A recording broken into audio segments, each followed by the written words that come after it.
mwese shuti bakunzi mukurikiye gahunda za BTN TV aho muri hirya no hino hatandukanye, bari mu majyepfo, amajyaruguru, abari burasirazuba namwe abari mu burengerazuba, mbifurize gukomeza kugubwa neza cyane, by'umwihariko abari hano mu mujyi wa Kigali namwe tubifurize gukomeza kugira ibihe byiza uko mukomeza kugenda muhaha muronka, ariko munibuke yuko ushobora guhaha mu byo uhashye cyangwa se mu kazi wakoze ugasanga ucyuye na COVID-19. Buri wese rero akwiye gukomeza kuzirikana amabwiriza yo kwirinda kugira ngo ntaba ari wowe cyangwa se ntabe ari undi wari we wese ushobora kuba yaba intandaro yo gukurura icyorezo cya COVID-19. Ikindi murabona tumaze iminsi hariho gahunda yo gukingira, ni byiza ko iki gikorwa mu Rwanda kuri ubu ngubu cyamaze gutangira.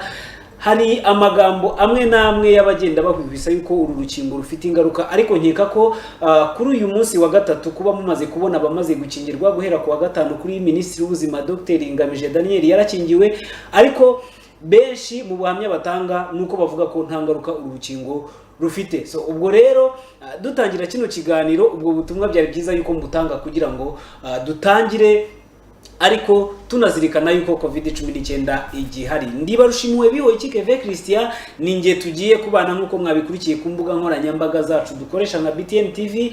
Twabibararikiye ko ku isaha ya saa 12 kugeza ku isaha ya saa 1 turi buze kuba turi mu kiganiro kiri buze kugaruka kuri byinshi bitandukanye, ariko turebera hamwe uburyo buriho bwo gufasha mu kunoza amasezerano aba yagiranywe na bamwe mu basanzwe baharanira cyangwa se bapiganira amasoko ya leta, ndetse n'ababa bashinzwe gukurikirana iyubahirizwa n'ishyirwa mu bikorwa ry'ayo masezerano hagati y'uwayatanze ndetse n'uwayakiriye ugiye kuyakomeza. Ariko by'umwihariko tureba ku kintu gikunze kugarukaho cyane cya ruswa ikunze kuvugwa mu myubakire, mu bikorwa remezo, by'umwihariko no mu masoko ya leta. Turi buze kwibanda ku kintu kijyanye n'uburyo noneho leta yashyizeho uburyo bwo gupiganira amasoko biciye ku ikoranabuhanga, bigaragara yuko kizaba igisubizo cyo kuba cyakemura kino kibazo, ariko mu buhamya bwa benshi bagenda bavuga yuko n'ubundi usanga hakirimo imbogamizi. Turi buze kubirebera hamwe rero, byose turaza kubigarukaho muri kino kiganiro. Ntabwo ndi njyenyine muri studio, ndi kumwe n'abatumirwa, turi kumwe n'umuryango mpuzamahanga ushinzwe kurwanya ruswa n'akarengane ishami ry'u Rwanda. Turi kumwe n'uwaje ayihagarariye mu ndimi z'amahanga, ni Executive Director, ni Apolineri Mupiganyi. Mbahaye ikaze kuri BTN. Murakoze Kevin, mwadutumiye. Yego. Turi kumwe kandi nkuko mubibona n'umuyobozi w'urugaga rw'abenjeniyeri hano mu Rwanda. Benshi mwari muzi yuko abo benjeniyeri batagira ahantu bahura cyangwa se badafite urwo rugaga, ariko turi buze kumenya no gusobanukirwa byinshi byabo ba enjeniyeri hano mu Rwanda, kuko murumva ko nibo basanzwe bapiganira ayo masoko. Namwe tubahaye ikaze kuri BTN TV. Murakoze cyane kabiri. Hanyuma tugiye kurebera hamwe ikintu kijyanye na Integrity Pact muri magambo arambuye, ubwo turi buze no kubigarukaho mu Kinyarwanda, kijyanye n'uburyo umuntu ashobora kuba hajyaho uburyo bwiza cyangwa se bunoze bwo kugira ngo habeho iyubahirizwa ry'amasezerano aba yabaye hagati y'uwatanze isoko ndetse n'uwarihawe, kugira ngo rya soko cyangwa se cya kintu yapiganiraga kize kuba cyajya mu bikorwa koko cyakorwa. Tubibona kenshi hirya no hino mu maraporo agiye atandukanye, yaba Transparency International ishami ry'u Rwanda bajya baduha raporo, yaba umugenzuzi mukuru w'imari ya nawe yajya atanga raporo, ugasanga ari ibikorwa byinshi bya leta byadindiye by'ibikorwa remezo, kandi amafaranga bavuga yuko ahari. Turi buze kurebera hamwe ni iki gishobora kuba cyabitera. Hanyuma ndagira ngo ntangirire kuri Kazawadi, ndagira ngo mutubwire, nari mvuze ngo ni urugaga rw'abenjeniyeri cyangwa se rwabubatse hano mu Rwanda. Ndagira ngo ugire uko bitubwiraho, ndetse unatubwire no ku munsi mpuzamahanga washyizweho w'abenjeniyeri ku itariki 4 z'ukwezi kwa gatatu. Murakoze cyane abakurikiye televiziyo BTN, ariko nagira ngo mbanze nkosore, ntabwo ari muyobozi w'urugaga rw'abenjeniyeri mu Rwanda. Yego. Ubu ngubu mpagarariye komisiyo ishinzwe kurwanya ruswa ku rugaga rw'isi rw'abenjeniyeri. Umunsi w'itariki 4 rero washyizweho guhera mu mwaka ushize wemezwa yuko ari umunsi uzaharirwa abainjeniyeri bose bo ku isi mu gusuzuma imikorere n'imitunganyirize y'uwo mwuga mu gushyira imbere cyangwa mu gushyira mu bikorwa sustainable development goals. Ubwo rero uwo munsi washyizweho mu mwaka ushize bwa mbere nibwo wizihijwe itariki 4 z'ukwa kane. Yego. N'uyu mwaka n'ubwa kabiri uza kuba wizihijwe, nk'uko rero bisabwa na UNESCO ndetse bikanasabwa n'urugaga rw'abainjeniyeri ku isi. Bavuga yuko byaba byiza iyo tariki ari iyo gusubiza amaso inyuma ndetse no kureba ibiri imbere mu kazi k'ubuinjeniyeri, ibyo bakora, uburyo babikoramo ndetse n'uruhare rwabo mu gushyira mu bikorwa sustainable development goals. Ubwo rero ni muri urwo rwego urugaga rw'abainjeniyeri mu Rwanda rufatanyije na Transparency Rwanda, kuko dufitanye imikoranire yo gushyira mu bikorwa ubuvugizi bwo kurwanya ruswa ndetse no kureba uburyo abainjeniyeri bakora imirimo yabo bashinzwe neza. Twahisemo rero muri aya matariki kuri iyi tariki yuko tugira ibiganiro byo kuganira cyane cyane mu kureba imirimo y'abainjeniyeri hurira he na ruswa, ese byakosorwa bite, ibitanoze ndetse n'ibigenda neza tukaboneraho no kubishima cyane ko hari abainjeniyeri bakora neza inshingano zabo kandi bagakora n'inshingano zabo nk'abaturage b'igihugu mu bikorwa byose by'iterambere.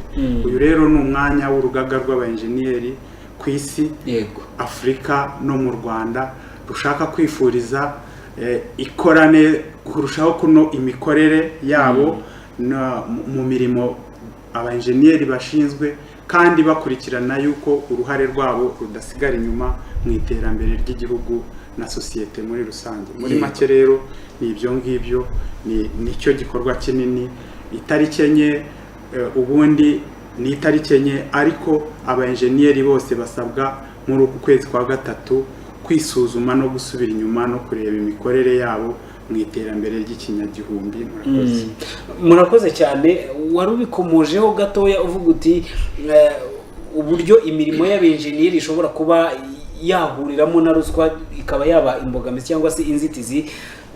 Mu minsi ishize, nkeka ko ni igihe gito gishize, Transparency Rwanda ishyize hanze raporo igaragaza ubusesenguzi n'ubucukumbuzi yagiye ikora muri sectors zitandukanye. Ruswa byagaragaye yuko yazamutse. Yaragarutse ku kintu kijyanye na ruswa, uburyo ishobora kuba yaba intambamyi cyangwa se imbogamizi mu kuzuza inshingano z'aba ba enjeniyeri. Mubona hari ahantu abenjeniyeri bajya bahuriramo nayo? Murakoze. Reka nongere nanjye nshimire BTN mwaduhaye uyu mwanya kugira ngo dushobore kuganira kuri insanganyamatsiko. Nifuriza n'ibihe cyangwa se ukwezi kwiza, ntabwo navuga ngo umunsi mwiza, abainjeniyeri bo mu Rwanda by'umwihariko no ku isi hose bazirikana koko umwihariko w'umwuga wabo ujyanye no gufasha abantu batandukanye, ingeri zitandukanye, biba mu gihugu cyacu no ku isi, mu bijyanye n'ibikorwa remezo, cyane cyane bashyira mu bikorwa ibyo bize. Ngira ngo twagaruka inyuma gato mbere yuko ngera ku kibazo mwari mumbajije. Ubundi abainjeniyeri ni abahanga bifashishwa cyane cyane mu bikorwa remezo byihariye. Abainjeniyeri ni ijambo rigari, ariko ngira ngo muri iki kiganiro ngira ngo turaza kwibanda cyane cyane ku bikorwa dukenera cyane mu gihugu cyacu. Harimo ibikorwa remezo. Iyo tuvuze ibikorwa remezo, harimo kubaka inyubako za leta, imihanda, yewe n'abakora mu bijyanye n'amashanyarazi. Engineer ni ijambo rigari, ngira ngo ntekereza ko n'abari muri urwo rugaga bareba ibyo byiciro byose bitandukanye. Aho rero niho hantu muri uwo mwuga cyane cyane mu bikorwa leta ikeneramo ubuhanga bw'abainjeniyeri, niho leta ishyira amafaranga menshi cyane. Bigakorwa rero biciye mu itangwa ry'amasoko ya leta. Amasoko ya leta rero ni kimwe mu cyiciro kinini cyane leta icishamo amafaranga ngira ngo nakwifashisha imibare ku rwego rw'isi. Ku rwego rw'isi duhereye ku bushakashatsi bwa banki y'isi igaragaza ko byibuza trillion 9.5 buri mwaka bitangwa na za leta biciye mu masoko ya leta. Ibyo bijya kungana hafi na 12 hagati ya 12 na 20 y'umusaruro mbumbe w'ibihugu.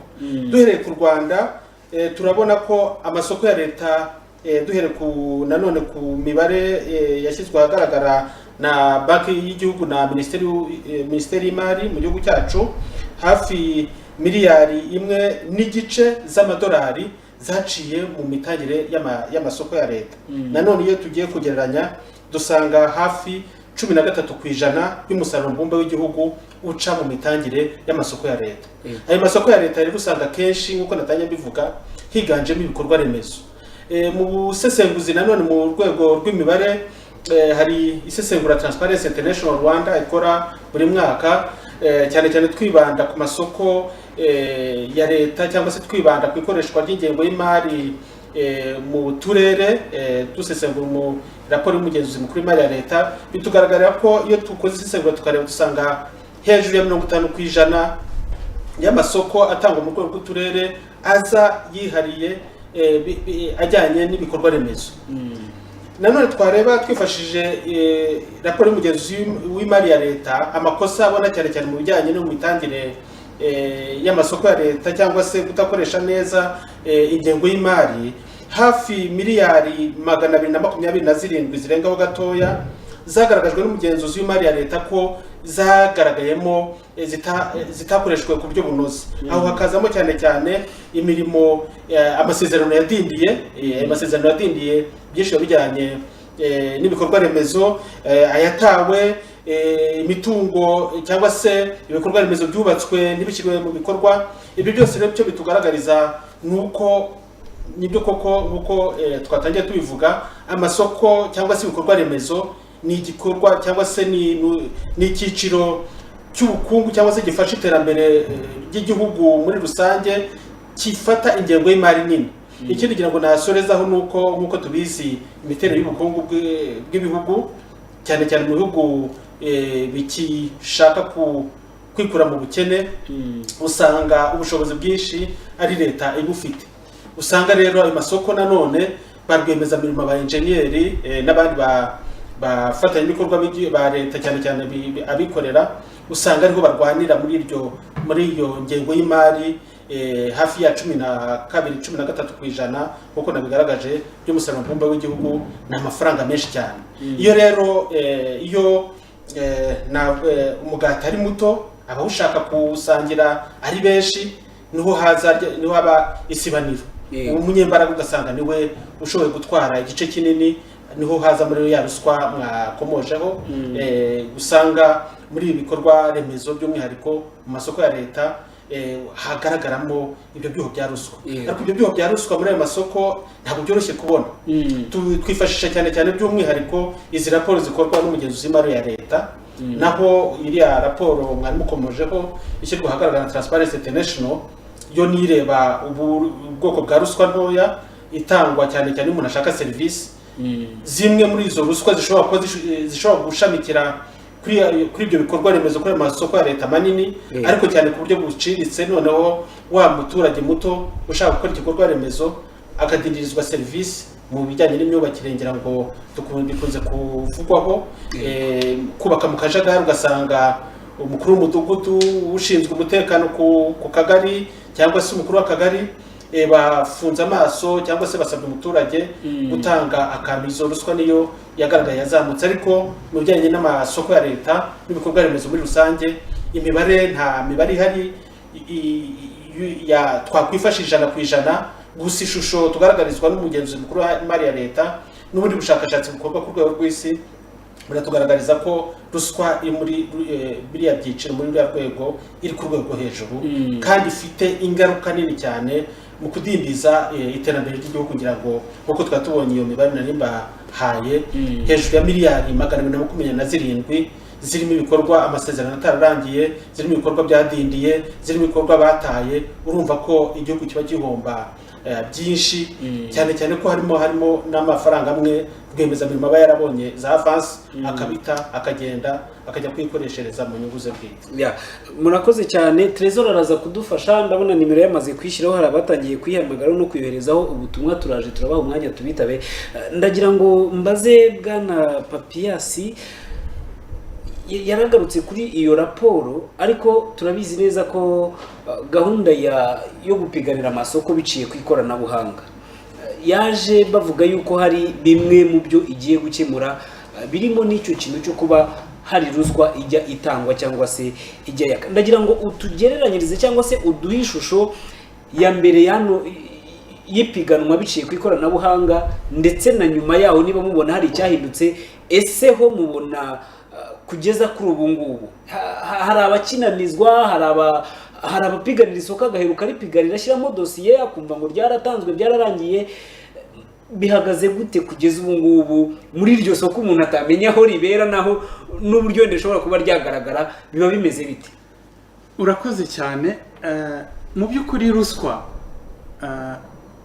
ntushobora kuyikiza ukoma uruhande rumwe. Kugira ngo ukome kuri ruswa ugomba gukoma kuri bose bafite aho bahurira na cya kindi urwanyamo ruswa. Yego.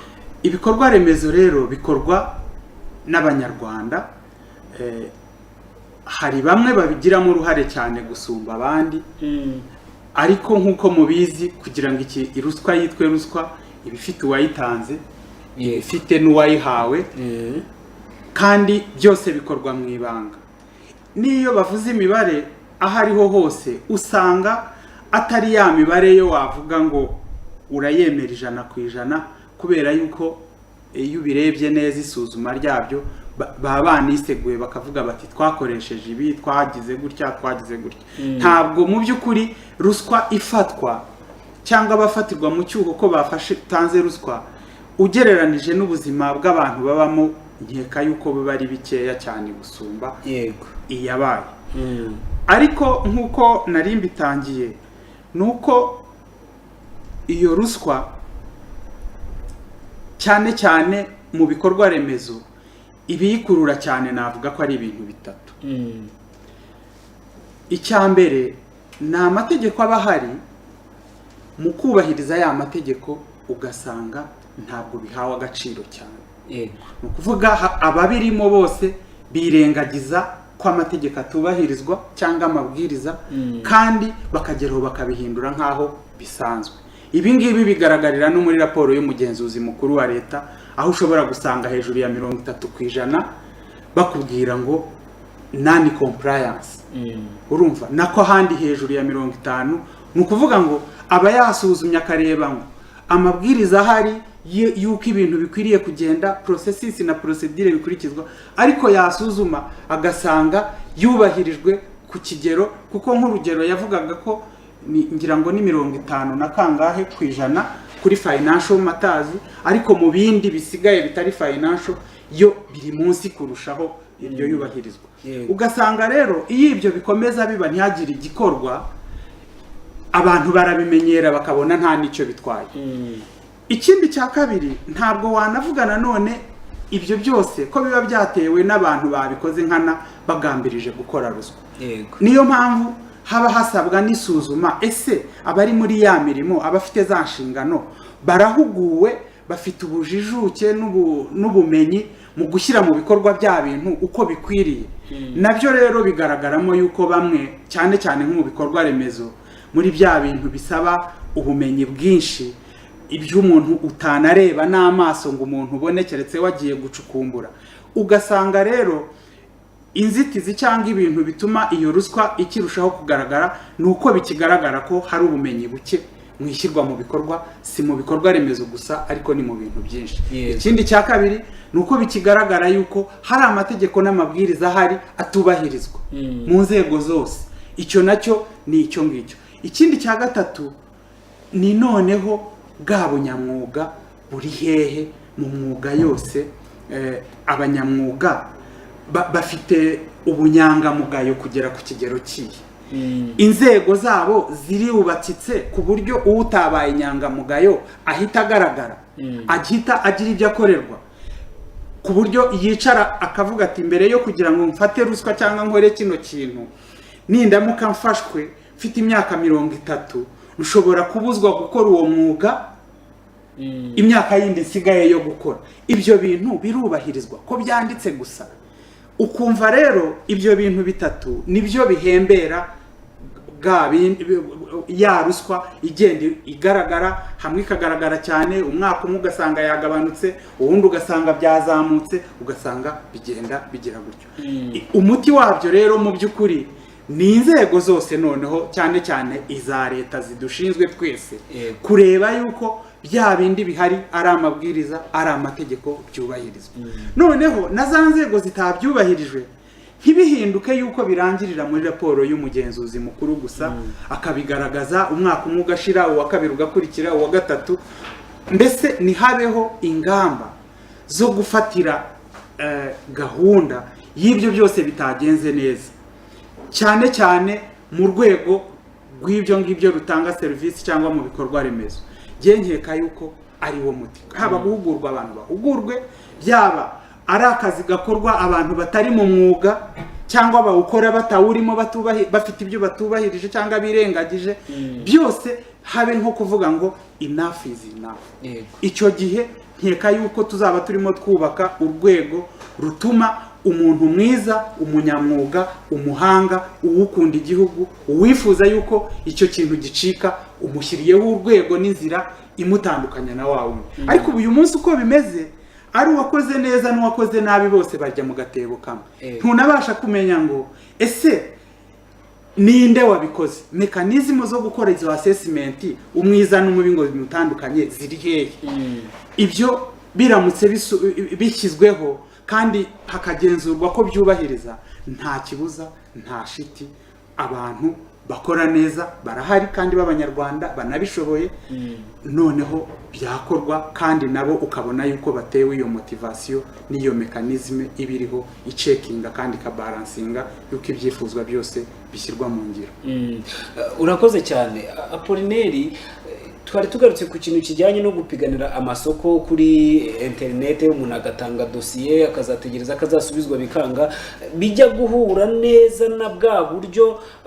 Hari bamwe mu bo twagane turi buze ku wenda gukina iyo nkuru tuyumve, bamwe bakavuga bati dutanga dosiye ikaba yafata n'amezi. Hari inkuru yaraye itambutse hano y'abatanze dosiye yo kubona ibyangombwa imara amezi 8 barayimanye, ugasanga henshi iyo dosiye bayitindije kugira ngo wa muntu aze kuvuga ati warubigarutseho mukanyira avuga ati iyo umugati ubaye mutoya cyangwa ubaye mukeya aba ushaka ari benshi urya ufite imbaraga.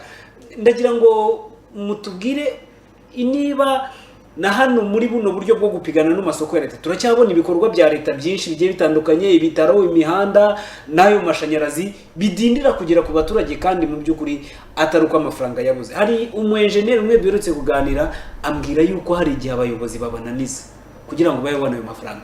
Uko kumunaniza no kumutindiriza iyo dosiye ntabwo bishobora kuba moteri ya ruswa. Urakoze Kevin kuri icyo kibazo cyiza mu mbashije. Ngira ngo ariko kugira ngo gisubize ndasa naho nsubira inyuma gatoya, ngira ngo mwari mukiri abana rero kazabade, ngira ngo ibyo bihera byibuka muri za 1998 igihugu kikitangira kikiva muri jenoside yakorewe Abatutsi gitangiye kwiyubaka, hagiyeho ikintu bitaga National Tender Board. National Tender Board cyari ikigo kirimo abakozi bashinzwe gutanga amasoko ya leta mu gihugu cyose. Abo bakozi bafite umuyobozi ubakuriye, aribo za dosiye zose ariho ziza. Icyo gihe ruswa yari ku rwego rwo hejuru udashobora kumva, kuko hari n'igihe watanga n'iyo dosiye nyine ugasanga bakayirigisa cyangwa se bakareba igiciro watanze bakagiha wa wundi bifuzaga, nta n'uburyo bufite bwo kubikurikirana. Ngira ngo icyo gihe cyabayeho inzego zirabibona, zifata ibyemezo basanga koko ikigo kimwe ku rwego rw'igihugu n'imikorere nuko amakuru bagenda babona bitanoze bitajyana igihugu mu nzira cyifuza cy'iterambere ryihuse. Ikindi cyagaragaraga nyine kwa kudindiza n'imirimo kuko urumva iyo harimo n'izo za tekinike zishakishwamo ruswa ushaka wa wundi wawe n'isoko riratinda nabyo bikorwa byakagombye gukorerwa abanyarwanda ntibikorwa. Icyo gihe rero twakivuyemo habaho ivugurura ry'ibigo itegeko rijyanye no gutanga amasoko ya leta riravugururwa hajyaho RPPA cyangwa se Rwanda Public Procurement Authority iza ifite noneho iyo inshingano zo gukurikirana uko amasoko ya leta atangwa. Noneho ububasha barabumanura barabujyana babugeza mu bigo bya bindi nyine bifite amasoko ya leta mu bifite iyo mishinga bifite budget. Nibyo twabayemo nabyo rero igihe kitari gito. Hari byiza byafashije kuko birumvikana amasoko kwa kudindira ntabwo byadindiye cyane, ariko nanone ruswa ntabwo yagabanutse kuko twagiye tubibona. Nanone nka transparency tugenda twakira barwemezamirimo baza batugezaho ibibazo, ariko uko natangiye bivuga ubugezi raporo y'umugezi mukuru w'imari ya leta itugaragariza ibyuho abona, nawe ntabwo avuga ngo ni ruswa, ni ibyuho, ibintu bitubahirijwe. Ariko noneho hakaba n'ubugenzacyaha n'ubushinjacyaha, bantu benshi bari bashinzwe gucunga imari ya leta n'umutungo wa rubanda bakurikiranwe mu nkiko barafungwa, abandi byabo bitezwa cyamunara. Ariko bitewe n'iki? Bitewe n'iyo ruswa cyane cyane bishingiye mu masoko ya leta. Leta rero yakomeje ireba nanone burya ruswa kugira ngo ibeho hari impamvu zitandukanye. Serivisi mbi ihembera ruswa. Iyo utanze dosiye cyangwa ushatse serivisi mu kigo cya leta iyo ari yo yose, biba n'ibyo by'amasoko ya leta, bakatinda ntibagusubize, ni hahandi nyine umuntu ashaka uvuga ngo reka nce y'ubusamo mpure n'ushobora kumfasha, nibyo byara ruswa. Ariko iyo leta igerageje kunoza imitangire ya serivisi, cyane cyane ikagabanya guhura kutanga serivisi n'uyisaba, ibyo bintu bifasha cyane cyane kugabanya icyuho cya ruswa. Niyo ikoranabuhanga rero niho riziramo. Mu by'ukuri ni umuti ufasha kugira ngo koko cya cyuho cya kindi gituma ushaka isoko n'utanga isoko bahure cyane cyane muri dosiye y'itangwa ry'isoko byaragabanutse, cyangwa se kubera iryo koranabuhanga ry'umucyo iyi procurement byatumye koko utanga dosiye atagiyongera noneho guhura kwikorera impapuro bazijyanye muri tender board cyangwa se mu kigo runaka gishinzwe gutanga amasoko, ahubwo babikora bikoresha ikoranabuhanga.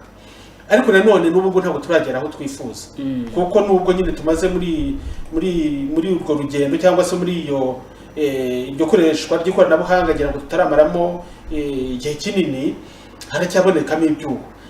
Nabyo bigarukira gutanga cyangwa se gusabumitinga, gupiganirwa isoko niho bigarukira.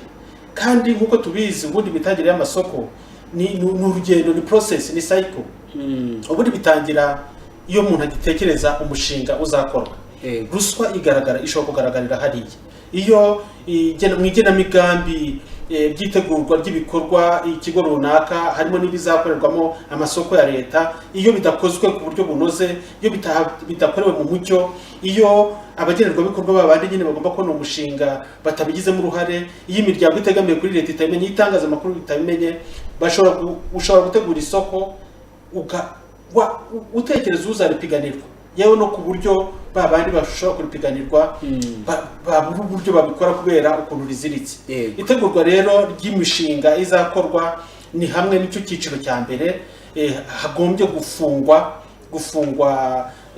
kuzibwa icyuho kugira ngo koko n'uwabigerageza ntabibone. Ibyo nabyo bishobora gukorerwa mu ikoranabuhanga, nanone harebwa niba koko ririya soko ryarateguwe rishingiye ku bikenewe. Ngira ngo twagarutse ku mibare itugaragariza bimwe mu bikorwa remezo byakozwe bitakoreshwa, nuko nyine iryo genamigambi ritateguwe rishingiye ku bibazo bihari.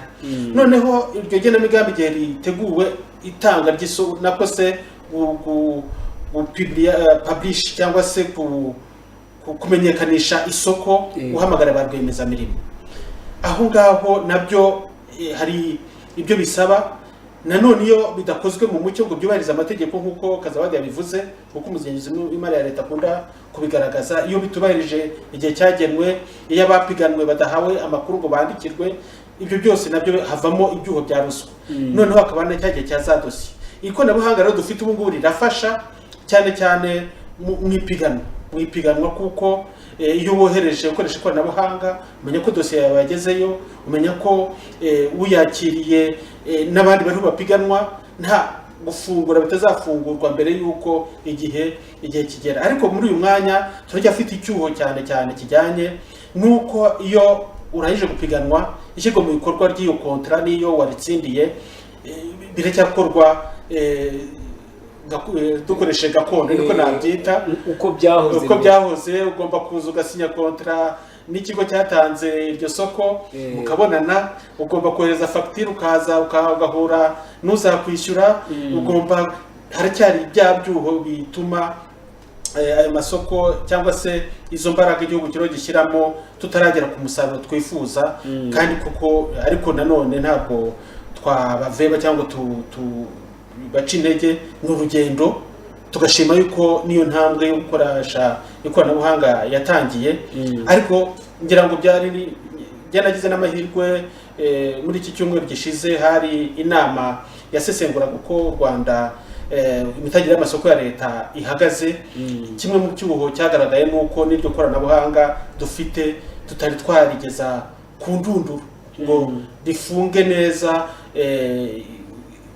cycle cyangwa se urugendo rukenerwa kugira ngo koko isoko rinoze ribe ryatangwa ku buryo bwa kinyamwuga kandi bifashe kurengera umutungo wa leta. Kuko ikiba kigamijwe muri imitangire y'amasoko ku buryo bufunguye, biciye mu mucyo, biha amahirwe cyane rwiyemezamirimo ubishoboye kandi watanze igiciro cyiza, bituma leta idacuruza ihomba, bigatuma amafaranga ya leta akoreshwa neza kurusha iyo hajemo ibyo byuho bya ruswa. Yego, nashakaga kongera ku byo mugenzi wanjye yaravuze, cyane wari watubajije ikibazo gikompara e-procurement n'ibihe byashize. Yego, ubwo ni bwa buryo turi kwita gakondo. Yego, kera wasangaga ibibazo bakunze kubaza bavuga ngo impapuro z'umuntu wapiganwaga wenda bazirigishije zivamo. Icyo ngicyo koko ntago zikigihari. Yego, ariko iyo uganiriye n'abapiganira amasoko hari ibindi bakubwira uyu munsi kandi nabyo bikomeye nk'ibyo ngibyo.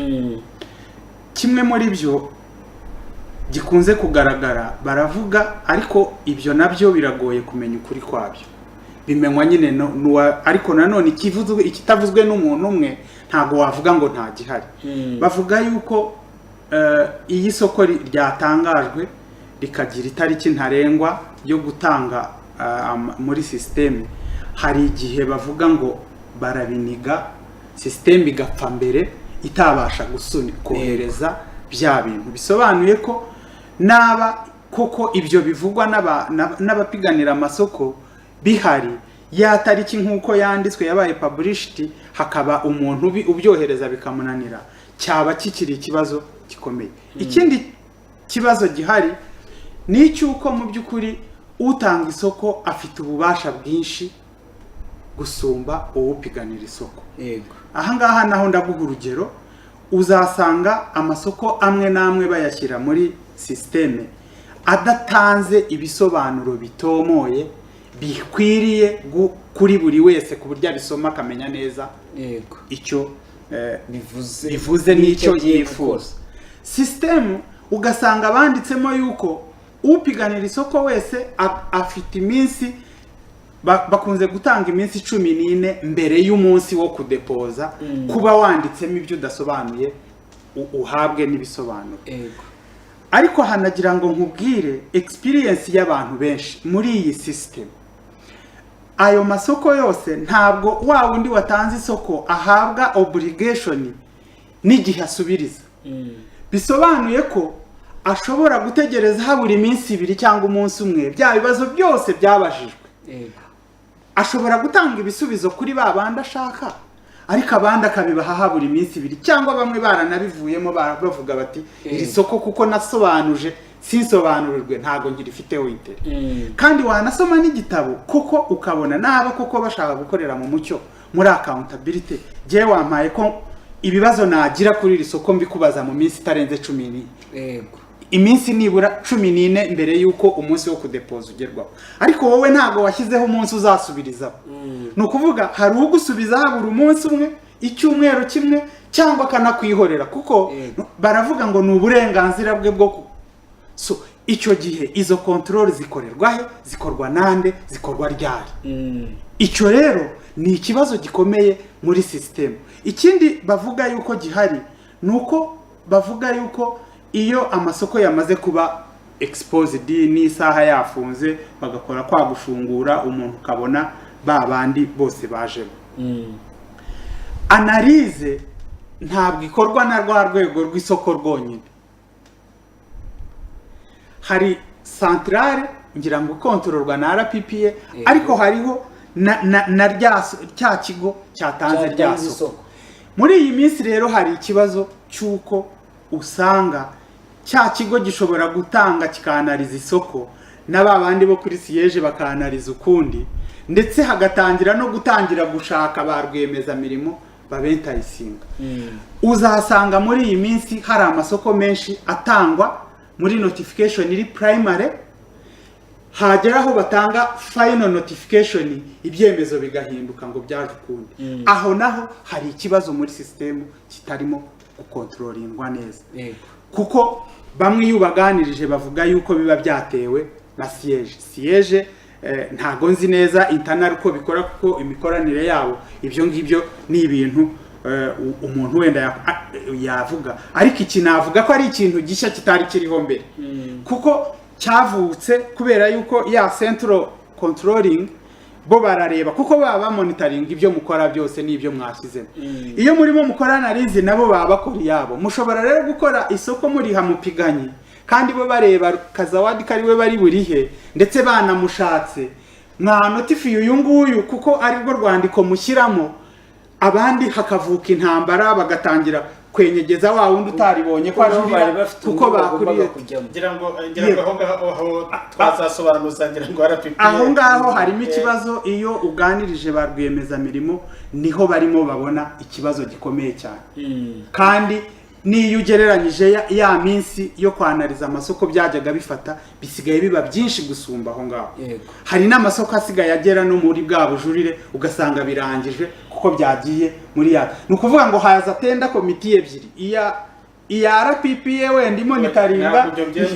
ntabwo byemera kuko ndatekereza hari uko amategeko yubatse Kevin ngira ngo n'abadukurikiye babyumva ariko wenda uzatumira ba RPPA baze babisobanure neza ubwo namaze kubyumva kuko ndatekereza ko ikigo nicyo gifite ububasha bwo gutanga isoko RPPA kugeza ubu mu nshingano zayo ifite ububasha bwo kuza kureba niba isoko ryatanzwe neza niba hari abaca inyuma nkuko barwemeza mirimo babitekereza niba hari abaca inyuma muri RPPA bakongera nabo bagasa naho bashaka kujya influencinga imitangire y'isoko byaba ari amakosa mu by'ukuri kuko ni hari ababivuga niyo mpamvu nanjye nabivuze kuko RPPA inshingano zayo ni oversight ni nayo mpamvu natangiye ntanga amateka y'igihe cya National Tender Board iyo niyo yabaga ifite ubwo burenganzira bwo gutanga isoko rya WASAC isoko rya REG isoko rya ministeri runaka byose bisantralizaho ariko kugira ngo akazi kagende neza ubu ngubu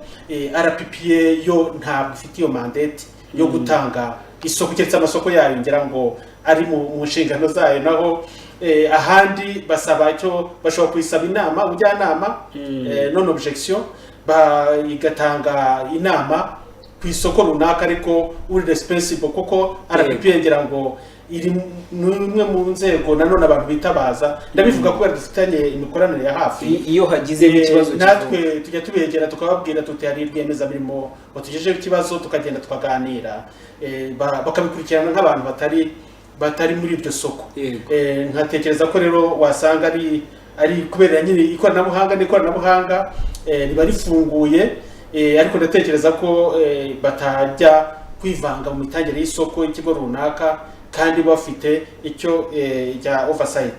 Gusa icyo nagira ngo nongereho cyangwa se mvugeho ni iri koranabuhanga birumvikana ni riracyari rishyashya, yewe na traffic hari igihe dushobora kujya n'ikibazo cya internet, barwemeza mirimo ugasanga rimwe na rimwe bahuye n'icyo kibazo kijyanye nuko wenda internet agenda neza, ugasanga wenda ugonzwe cyangwa se igihe kikugereyeho utarashobora gusaba meeting. Ngira ngo ibyo byose baba bakwiye kubyigaho bakavuga ngo niba koko atari bitamuturutseho we yakoze ibyo agomba gukora, ariko ugasanga n'ikoranabuhanga ridakoze kandi ari ibintu bizwi ku rwego rw'igihugu. Bijya bibaho no gutanga imisoro, bijya bibaho ugashaka gutanga umusoro ugasanga system ntabwo iri gukora neza. Ngira ngo abo bireba, ngira ngo icyo twakwifuza nuko iyo service bagomba gutanga cyane cyane amakuru bayatangira ku gihe,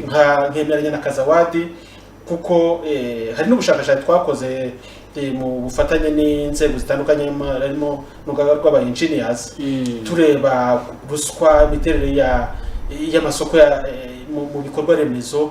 Byagaragaye ko barwemeza mirimo binubira ko utanga isoko ari ufite ijambo rikomeye, kandi ni service uratanga amafaranga yawe, uratanga ubwenge bwawe ukamuha iyo product nawe ukakwishyura. Ubu reba bakwiye kubamo uburyo bwo kuganira no kumvikana, cyane cyane hari ikintu mutahurijeho.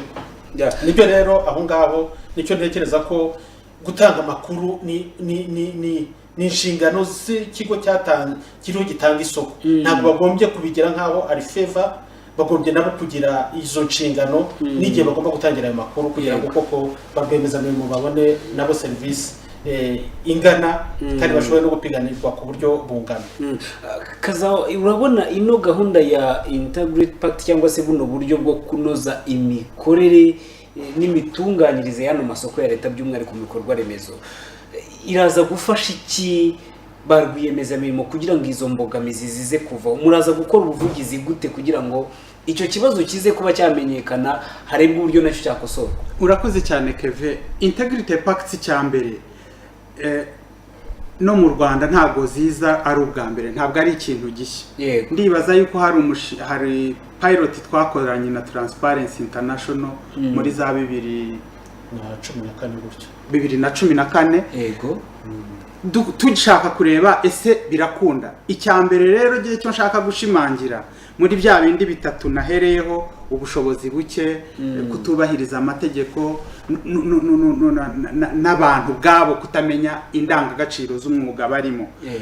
Ntabwo ari umuntu ukontorora uwundi, ahubwo ni inzego zikontorora abantu bari muri za nzego. Iki rero kirasaba imikoranire y'inzego. Transparency International ifite imikoranire n'inzego zitanga amasoko, ifite imikoranire n'inzego z'ubugenzacyaha, ngira ngo n'ubushinjacyaha, ifite imikoranire na Ombudsman. Nukuvuga ngo nabo ntabwo ari bo bonyine, bakeneye yuko n'izindi nzego nazo zitangira kugira. Aha ndashaka kuvuga professional bodies. Buriya ni byiza yuko u Rwanda aho tugeze buri mwuga nibura ufite urwego rugenga babanyamwuga bawuri. Izo nzego nazo nizizanwe on board, ndetse zinahabwe inshingano zo gukurikirana bantu bo muri wa mwuga batubahiriza inshingano zabo z'umwuga ubasaba. Icyo gihe umuntu wese azisanga yuko nta uri hejuru y'urwego. Kandi nihavuka ikibazo wowe bakubwiye bati umunyamakuru wabukoze ariko ntago wabukoze ukurikije umwuga, bazaba bakubaza bagufatanyije na rwa rwego rugushinzwe. Umu-engineer nabikora nicyo kimwe, umukontabure nabikora nicyo kimwe, mu batanga amasoko nabikora nicyo kimwe. Izo nzego rero nihabaho imikoranire y'inzego, nidushyira imbaraga mu gukoresha inzego gusumba gukoresha abantu. Kuko jewe nicara kuri iyi ntebe ariko ejo nzaba ntayiriho. Ariko mu gihe kuko iyi ntebe ni intebe ya rubanda, ni intebe y'igihugu, naba nyiriho aho ndi hose amateka azasesinga igihe nari nyiriho nakoze iki. Ndetse na ya makuru agasangizwa n'abandi, n'abato baza bakareba bati Kazawadi igihe yari ari ahangaha cyangwa yakoraga ibi yabikoze gutya. Iyo niyo iyo history memory rero ntabwo ishingirwa ku muntu, kuko jyewe nk'umuntu mu buzima bwanjye hari ibyo nzabaho ntanashaka yuko byanamenyekana, ariko muri institutional memory bazareba ibintu bibi cyane kurusha mu gihe bashaka kwigisha babandi bakavuga nyamuneka nimugerageze mutaba nk'akanaka. N'umuntu n'uwinjira no mu mwuga wumve yuko ufite urwego utinya gusumba yuko ubaho ufite umuntu utinya, ho kugira ngo ube utinya umuntu nibura atinya urwego yuko rwashobora kukwandagaza cyangwa rukakwambura bwaba umuntu bwawe na integrity, ndetse ugasanga umuntu uhinduwe ikintu kandi atari ariyo ndangagaciro yari ikwiriye kubihari. Icyo gihe rero jye numva bizoroha muri uko kurwanya ruswa, kandi kugira ngo bigerweho birasaba nyine gushyira imbaraga muri kwa kubahiriza ya mategeko. Buriya ntushobora kumenya ko itegeko rifite ibibazo utatangiye kuryimplementing, ntushobora kumenya ko amabwiriza abangamye utayashyize mu bikorwa, ariko kuyashyiraho gusukuzuza akabati ukavuga ngo dufite amategeko kandi tutayakoresha, mu by'ukuri ntabwo bikwiriye. Kandi jyewe nemeza neza yuko mu gihe iyo mikoranire yabije ibibazo byinshi bizakemuka, kandi iterambere mu bikorwa remezo naryo rizigaragaza. Mbere yuko tujya ku bibazo bya nyuma by'abatumirwa, hari bamwe benshi bagiye bahamagara kuri iyo nimero, ndetse abandi bayorezaho ubutumwa bugufi kuri SMS ndetse no kuri nimero yacu ya WhatsApp. Reka tubicishamo amaso kugira ngo hagire n'abataza kuvuga yuko twabirengagije. Uyagize ati ndabasuje cyane, gukorera mu mucyo ni byiza, gusa twabasaba ko hari abantu bize kubaka kandi babishoboye, mwabafasha iki nabo kugira ngo batazicuza impamvu babigiyemo. Niko abivuga, ntabwo yigeze ashyiraho amazina ye. Uyu yavuze ati ikimenyane kigaragara mu gupiganirwa amasoko rwose kirigaragaza. Uyu yavuze ati mwiriwe, nitwa Eric, mwadufashe mukaduha nimero z'umutumirwa tukamubaza ko duhamagara nibikunde. Ubwo biterwa nuko telefone ibiriho abantu benshi. Uyasti mudufashe mwadufashije mukaduha nimero y'uwadufasha kudushyira mu rugaga rw'abubatsi. Nabonye mu rugaga rufite email na website aho bashobora kujya mu rugaga. Muri iki gihe nabyo bikorwa online, kubera umuntu yaba ari umuntu wize diplome A1, yaba ari wize AD, yaba ari n'ufite A0, hari email ntago nayiteguye, ariko iyo umuntu agiye kuri website ariyo www.engineersrwanda.rw akurikiza amabwiriza, kandi nibaza yuko byoroshye kuba byashobora Yego, ubwo bagiye kuri iyo website baraza kubisangaho byose, na nimero bashobora kuba babazaho ibisobanuro nazo nazibonyeho. Ubwo yaravuga ati mwiriwe neza, ndagira ngo rwose mbashimire kubw'iki kiganiro, gusa ruswa mu masoko ya leta ho irigaragaza cyane. Uyu yavuze ati mwiriwe, nge ndi i Rubavu, nagira ngo mbabwire yuko mu mitangire y'amasoko ya leta ruswa irimo ndetse cyane. Katwumve uyu ku murongo wa telefone. BTN, hano aragiye. Baba bari benshi ku murongo barimo bawubyiganaho, kandi dore igihe kiragiye. Ati mwiriwe neza, nitwa Ukwishaka, merereye Kicukiro mu Gatenga.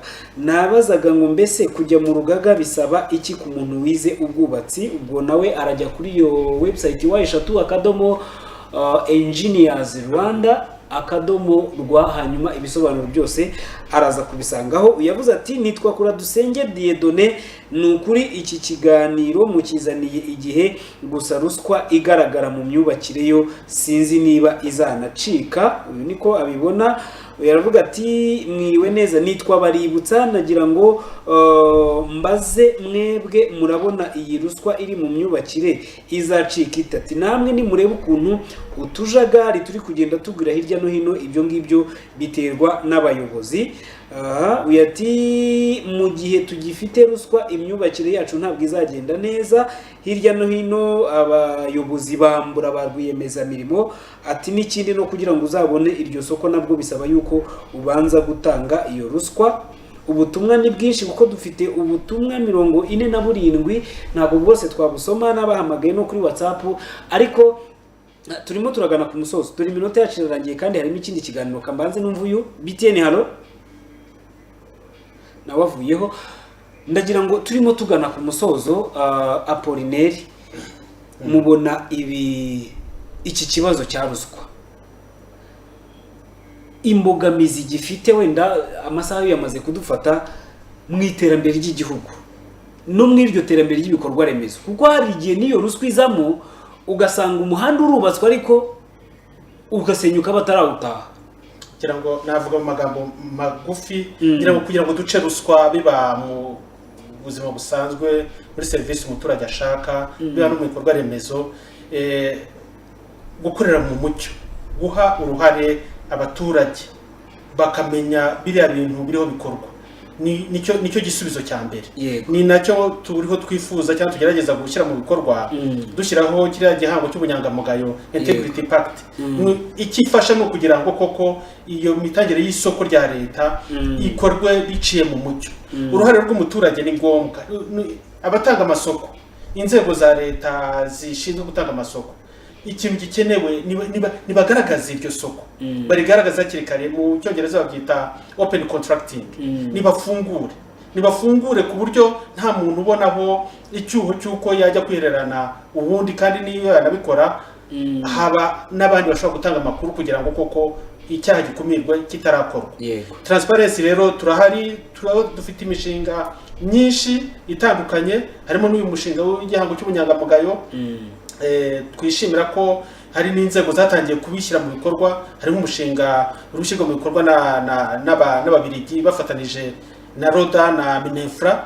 Hari uturere bariho turiho duhugura kugira ngo bashyire mu bikorwa icyo gihango cy'ubunyangamugayo, ariko hari n'ibindi bitekerezo dufite twifuza gushyira mu bikorwa kugira ngo umuturage we nyiri umugenerwabikorwa agira amakuru abe yanayatanga, bitera ubwoba wawe ushaka gusaba ruswa cyangwa ushaka kwihisha ubumenyi buke bw'umuturage kugira ngo abone indonke zishingiye ku masoko. Yego, abahamagara bakomeje kwiyongera, ariko Kazawadi turimo tugenda tugana ku musozo. Kuno kwezi mufite kuva ku itariki 4 kugera kuri 15, nibyo? Ni ukwezi kwa gatatu kose, duhereye itariki. Yego, hanyuma ibikorwa mufitemo ni ibihe? Mbonye hari umbaje ati, hari uwari wanditse mu butumwa avuga ati bagerageze bongera ubukangurambaga abenjeneri b'abakobwa nabo baboneke cyangwa se b'igitsina gore. Tugana ku musozo, ibikorwa mufitemo ni ibihe? Dufite iki ngiki cyo kuza hano cyari kimwe. Yego, itariki 9 tuzajya ku ishuri rya Gashora. Twakoranye abana b'abakobwa bateguye imivugo cyangwa poems mu cyongereza zishishikariza abana b'abakobwa ndetse n'uruhare rwabo muri science and technology. Iyo mivugo ndibaza yuko hazahembwa cyangwa appreciation urugaga ntoya yashoboye, izaha abana 3 bazaba bakoze iyo mivugo myiza, kandi iyo mivugo tuzayipostinga kuri media na website yacu bijye muri records, ariko icyakarusho tuzanazohereza muri UNESCO no muri World Federation of Engineering Organization. Bisobanuye yuko kuri abo bana nabo ni motivation. Ikindi buri iyo umuntu yagize ikintu ategura agatanga message, ni bimwe muri bya bindi bituma n'abandi bayumvise yumva koko nanjye nashobora kugerageza. Ikindi dufite ku itariki 11 dufite ikiganiro cy'amasaha 2 kuri ni webinar, ariko kizafungurwa na Deputy Director General wa UNESCO, umudamu witwa Dr. Shamira, ndetse hazaba harimo n'intumwa ya African Union ishinzwe Science, Natural Sciences na Technology. Nawe azagira ijambo, ariko twatumiyemo abafite ubuhanga n'ubunararibonye bwo kugira ngo baduhe ubutumwa bwo kwigisha ese umwuga wacu uzakorwa gute. Title y'icyo kiganiro yitwa Engineering Integrity and Innovation in Building Health Planet. Ubwo rero ibyo ngibyo dufite aba expert muri kuva Malaysia, kuva Paris, kuva muri African Union. Apollinaire Mupiganye nawe afite ikiganiro nk'iki twagize hano, ariko azabasobanura mu buryo bwimbitse Integrity Pact niki, ese yazite nk'igisubizo. Dufite uwundi muyobozi w'umunyazimbabwe nawe uzabasobanura uruhare rwa engineer muri ibi byose bwo kubaka isi ibereye bose hakoreshejwe engineering byakorwa bite, umu-engineer arasabwa iki? Icyo rero nabifuriza cyangwa nabakangurira ni ukugira ngo bazakurikire linki twarazisohoye muri social media, ngira ngo nanjye nashobora kuzitanga, nomero zanjye ushobora kuzitanga kugira ngo abakenera ibisobanuro kuri details zo kugira ngo bakurikire iyo webinar yo ku itariki 11 numva nta kibazo wazibaha. Icyo twifuza zibaye hano kuri televiziyo. Yego zibaye. Ubwo ino nimero y'ikigo nimwongere kuyihamagara muhite muhamagariya ku bigendanye ariko n'igikorwa cyo kuri tariki 11. Yego, nimero kubwo nababa engineer bose baze kuboneraho cyangwa se bamwe bize ubwubatsi ni 0788 500 384 0788 500 384. Iyo nimero muyihamagare ku kijyanye n'icyo gikorwa, ndetse ku kijyanye n'icyabenjeniyeri bashaka kujya mu rugagabo murajya kuri wa@engineersrwanda.rw. Bashobora kunyandikira kuri iyo nomero kuri WhatsApp, nibwo byoroshye gusubiza no gutanga linki z'icyo kiganiro. Yego, rwose naba bakiri guhamagara bahite bahamagara kuri ino nimero ya Kazawadi, hanyuma abaye ibisobanuro byose birambuye. Hanyuma turi kugana ku musozo, transparency twamaze kubona yuko mu butumwa hano benshi bavuga yuko bahura n'icyo kibazo. Nkeka ko hirya no hino mu gihugu kuri buri biro bya buri karere hariyo ishami rya transparency n'ahandi henshi hatandukanye, ndetse na nimero ya telefone bashobora kuba babarizaho ibindi bisobanuro birambuye. Mu masaha y'akazi bahamagara 2641 ni telefone itishyurwa.